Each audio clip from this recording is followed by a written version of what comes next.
Kia ora team, and welcome to our second video on Achievement Standard 91502, where we are continuing to look at our critical thinking skills.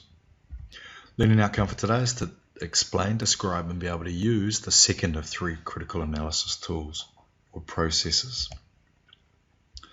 So, Gillespie and McBain in 2006 provide an alternative but similar process of critical analysis to the model we looked at in the last video. This process is featured in their scholarship physical education toolbox. Now this toolbox is a high quality take on critical thinking in relation to the PE scholarship specs. If you are doing scholarship PE, I really recommend that you take a look at it because it's quite useful. If you click on the pop-up right about now, then that'll take you through to where this toolbox is featured. So let's take a closer look at their model. Gillespie and McBain's model begins with the initial learning experience. Now this could refer to a number of things. It could be a piece of evidence such as an article, video, footage or a picture, or it could be a prior learning experience, or it could even be a scenario that you are asked to consider. The process comes next, and this is simply the steps outlined for you to follow as you work your way through the model. The process provides a logical pathway for you to consider, hopefully leading to the best end result. The process is split into what I like to call guiding themes. Now these are the what. This refers to your description of the learning experience. It simply requires you to identify the straight facts that you can observe and identify in the initial learning experience. Then there's making meaning of the what. And this is about taking those facts and being able to examine, question and evaluate, and also challenge the initial learning experience. This is the big brainstorm that allows you to decide on the next best action. Then there's so what. Now so what refers to the consequences. What are the consequences that come from the brainstorm that you've done throughout the start of the process? What could go wrong, or what are the good things, or what would happen in this scenario? Then there is the now what, and this is basically the next best action that you can take throughout this process.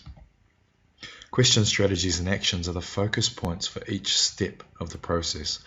They are sample questions, strategies and actions that you might like to consider during each step of the process. Implementing appropriate change is the final component of the model and is essentially what you consider to be the best end result.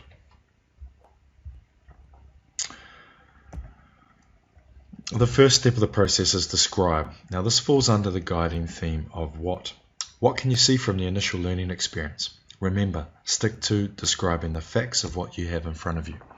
The questions, strategies and actions component includes questions like what's happening, what do you notice, who can you see, who or what is missing, and so forth through that list.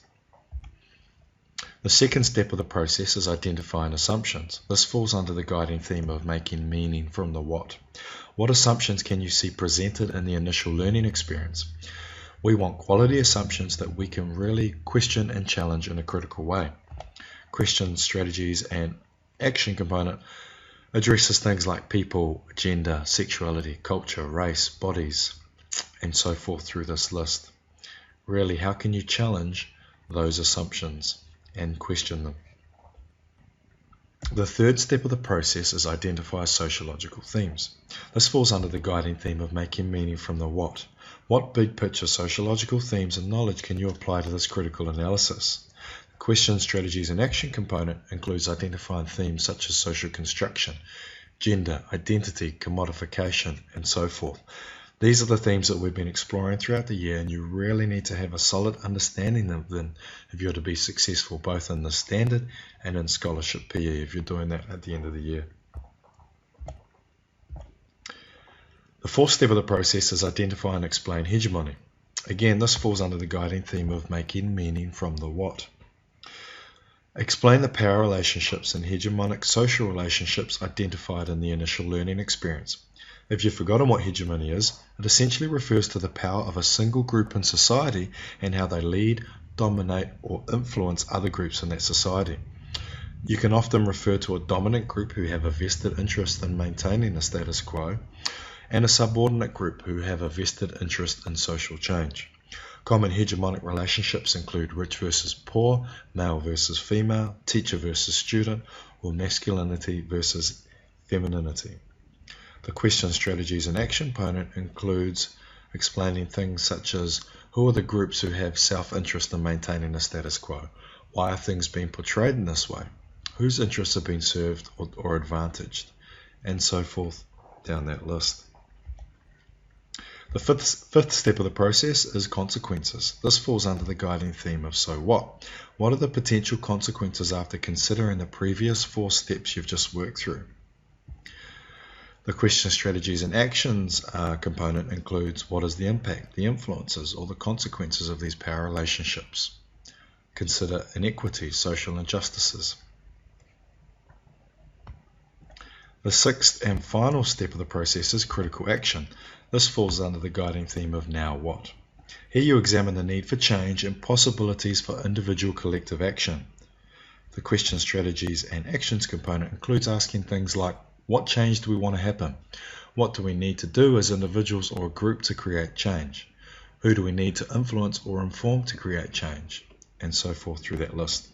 The model culminates or ends with you considering all of this new evidence that you've generated through the initial learning experience and process, then selecting or implementing the most appropriate action. To summarize, we looked at the critical analysis process developed by Gillespie and McBain. Then we looked in depth at the actual process as well as the questions, strategies, and actions provided in the model.